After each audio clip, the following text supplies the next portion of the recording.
Très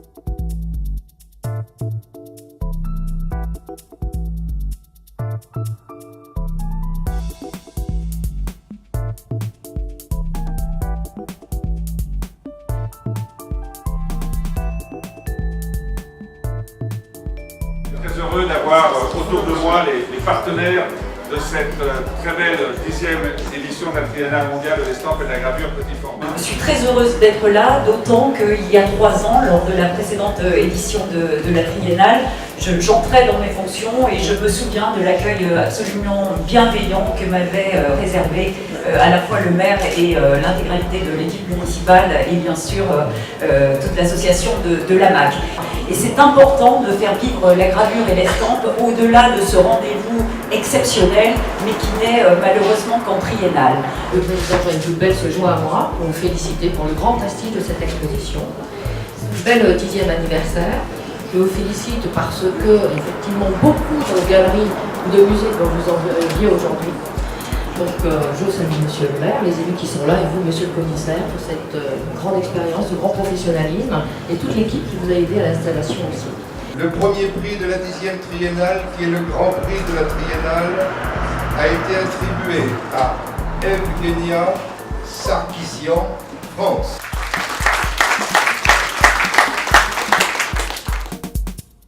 Bienvenue à Chamalières pour la 10e édition de la Triennale de l'estampe et de la gravure petit format, qui est une occasion exceptionnelle de mettre en valeur la technique, mais aussi les grands noms qui ont fait et qui font aujourd'hui dans la création contemporaine ou dans l'histoire récente de la gravure, qui font finalement les valeurs qui sont transmises à travers cette discipline très originale que nous mettons ici en exergue à travers l'organisation de cette 10e triennale.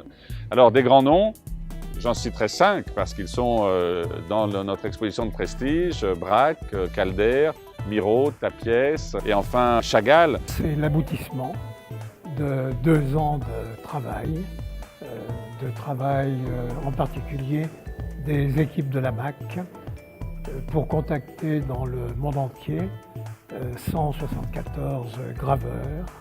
Cette exposition de prestige, je l'ai faite venir de la Fondation MAG de Saint-Paul-de-Vence, grâce en particulier à M. Henri Sy. Cette collection a sagement dormi jusqu'en 2005 où j'ai eu la chance, travaillant à un commissariat d'expo à l'intérieur de la Fondation MAG, de pouvoir la montrer au public, plus développée qu'ici, mais enfin le cœur de cette exposition est ici. Donc ce qui est, je crois, remarquable dans cette collection, c'est d'abord que ce sont des œuvres qui ont été produites au sein de la réflexion, de la pensée, du dialogue entre Aimé Mag et ses artistes. Aimé Mag était chromolithographe, il était fier de son unique diplôme acquis à 16 ans à l'École des Beaux-Arts de Nîmes. Et toute sa vie, en dépit de l'extraordinaire réussite de ses galeries, il a été un des plus grands marchands du XXe siècle, il a toujours désiré que l'estampe continue, se poursuive, et surtout que les grands artistes s'y intéressent. Alors quand c'est Chagall, Chagall est un maître de la gravure, il est graveur. Donc ça allait de soi. Quand il s'agissait de quelqu'un comme Calder, qui était un peu plus à distance de la gravure, il a fallu le convaincre, mais il s'est laissé convaincre, et en sortant des images absolument magnifiques.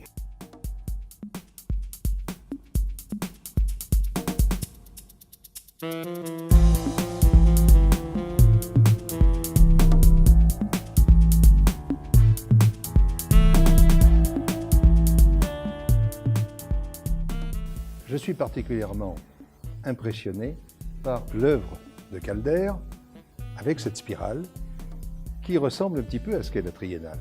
Un épicentre, Chamalières, avec la Galerie municipale d'art contemporain qui est vraiment le cœur du dispositif, autour 4 autres salles, et à partir de là, 11 villes de l'agglomération clermontoise, ça déborde sur le département du Puy-de-Dôme, ça déborde sur la capitale régionale en personne, Lyon. Il y a une exposition à Lyon et nous allons chez nos voisins de la Grande Aquitaine puisque une exposition est à Ussel. Ainsi, ce n'est pas quelque chose qui est restreint, fermé, réservé aux seuls habitants du lieu, mais au contraire, c'est comme la fameuse spirale que vous apercevez derrière moi, due à ce magnifique artiste qu'est Calder. Et c'est toute la philosophie aussi de toutes nos triennales, c'est-à-dire de permettre au plus grand nombre d'avoir accès à l'art contemporain à travers un genre qui, il faut bien le dire aussi, est un genre financièrement accessible.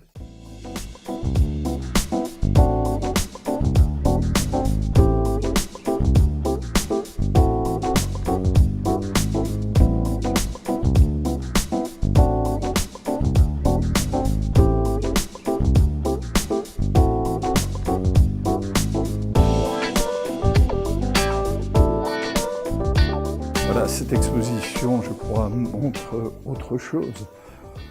On dirait que les artistes qui se sont réunis ici nous rappellent que l'expression artistique a quand même été une affaire d'humanisme, une volonté de donner de la forme, de la couleur et de la grâce. Ce sont effectivement plus des concepts du XXe siècle que du XXIe siècle, mais quand même il suffit de se trouver en face de ce grand jeu que représente la création ici, pour se dire que faire la démonstration d'une aptitude au bonheur est quand même une manière de donner un objectif à une vie artistique qui en vaut bien d'autres.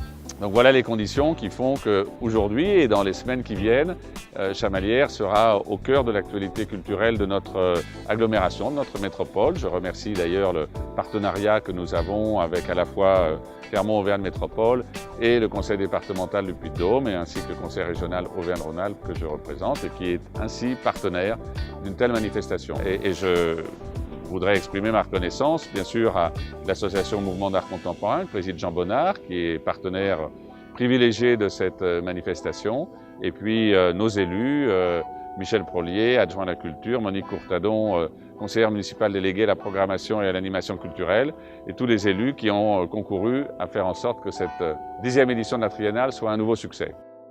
Donc cette belle exposition est déjà accessible au sein de cette galerie, et ce jusqu'au 5 novembre. Donc je vous invite à vous rendre dans cette belle salle. Voilà.